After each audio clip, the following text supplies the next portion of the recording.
meteorological peak of the Atlantic hurricane season. So, hey, Rachel, looks like actually, as a result, business is picking up around here. We've got a newly named storm. Tell us about it, where it is, what the impacts could be. Right, so Tropical Storm Francine formed as of the 11 o'clock this morning update from the National Hurricane Center. Heard it first on your first alert weather app, then I talked about it at noon. Still a tropical storm, but the last time, we'll talk about noon.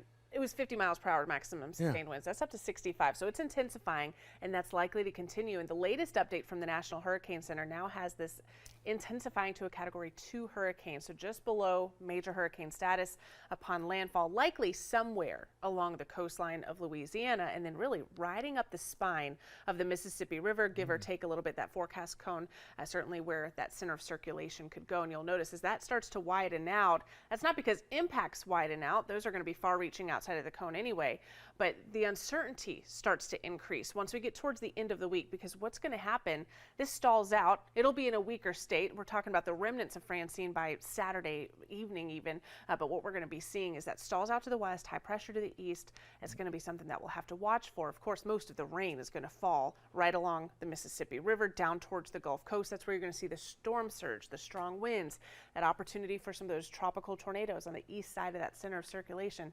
But we could even see some remnant moisture here as well from some of the tropical moisture that's going to be surging into the area. You know, you watch it closely because, yeah, a little bit of a shift one way or the other could have a major impact. So is Francine the only game in town? Are there other things you're watching? Not necessarily. You mentioned it. It's near the peak of hurricane season at this point, and it is looking like it. So I want to show you what we're seeing even elsewhere. There's the Gulf of Mexico. We just have that one area in the Gulf of Mexico, that tropical storm that's developed, likely going to be a hurricane here even within the overnight period.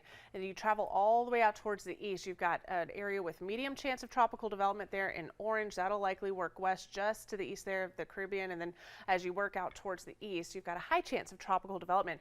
We could have an additional 2 tropical depressions out in the Atlantic by the time this week is said and done. So there's a look at the hurricane season so far. We've made it to Francine. Next up on the list, we've got Gordon and we've got Helene. So we'll see if we have 2 additional names checked off here within just the next couple of days. I know you'll watch it closely for us, and a full forecast, by the way, coming up here in just a second. Coming up next here.